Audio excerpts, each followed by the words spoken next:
১-১১ কথা তো ভুলে যায়নি। রেস্টোরেশন অফ ডেমোক্রেসি, সেটার জন্য তো আমরা নির্বাচনের কথা বলবো। এটা তো আমাদের রাইট যে ইন্টারিম গভর্নমেন্ট তাকে সেই যৌক্তিক সময় অবশ্যই দিতে হবে। ১-১১ কথা তো ভুলে যায়নি। ১-১১তে যেটা হয়েছিল সেটা ছিল রাজনীতিকরণ, ডিপলিটিসাইজেশনের একটা প্রচেষ্টা। যাদের দুর্ভাগ্যজনকভাবে যাদের জনসমর্থন নেই, যাদেরকে পিপুল মনে করে না যে এরা সরকার চালাতে পারবে, তারা ধরনের চিন্তাভাবনা অনেক সময় করে বিভিন্ন রকমভাবে। আমি কারো কোনো দলের নাম বলছি না আর কি। সবচেয়ে বড় জিনিস হচ্ছে যে আমাদের লড়াইটা পুরোপুরিভাবে হচ্ছে একটা গণতন্ত্রকে পুনঃপ্রতিষ্ঠার জন্য, রেস্টোরেশন অফ ডেমোক্রেসি। সেটার জন্য তো আমরা নির্বাচনের কথা বলবো। এটা তো আমাদের রাইট। আমরা তো নির্বাচনের জন্যই এতদিন ধরে সংগ্রাম করেছি, লড়াই করেছি। আমরা আপনার এই যে তত্ত্বাবধায়ক সরকারের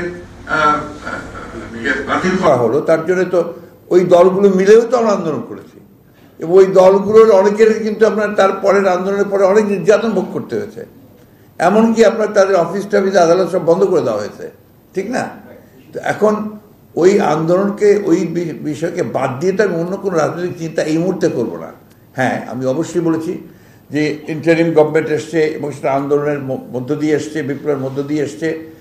অবশ্যই এই যে ইন্টারিম গভর্নমেন্ট তাকে সেই যৌক্তিক সময় অবশ্যই দিতে হবে, এবং তার জন্য সকল প্রকার কোঅপারেশন, সহযোগিতা কিন্তু আমরা এখন পর্যন্ত করে চলেছি, করব।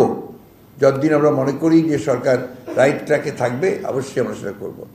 আমরা তো ভুলে যাইনি 1/11-এ কারা চেষ্টা করেছিল রাজনীতিকরণ, ডিপলিটিসাইজেশন।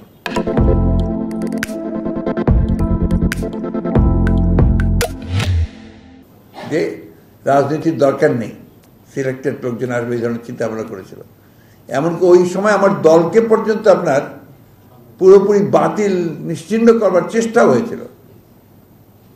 এই কথাগুলো তো আমি ভুলতে পারি না। এটা আমার গণতন্ত্রের জন্য, আমার রাজনীতির জন্য, দেশের উন্নয়নের কল্যাণের জন্য তো এটা আমাকে মনে রাখতে হবে। আবার যদি ওই চেহারাগুলোই সামনে দেখি, তখন তো যথেষ্ট সন্দেহের উদ্রেক হয়, যখন তো প্রশ্ন এসে যায়।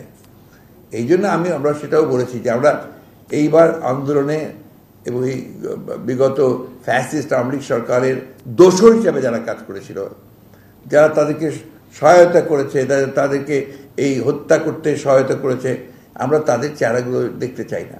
একই সঙ্গে দেখতে চাই না যারা গণতন্ত্রকে আপনার ব্যাহত করার জন্য, ধ্বংস করার জন্য কাজ করেছে, তাদেরকেও আমরা সেইভাবে এই দেশের মধ্যে দেখতে চাই না। মানুষ এখানে একটা ডেমোক্রেটিক সেট আপ চায়, একটা গণতন্ত্র চায়, এবং সেটা নির্বাচন চায়। আপনি দেখবেন যে মানুষ কত খুশি হয় যখন নির্বাচন আসে, এবং সেটা যদি অবাধ, সুষ্ঠু, নিরপেক্ষ হয়, মানুষ সেটা গ্রহণ করে। এই জিনিসগুলো আমাদের মাথায় রাখতে হবে।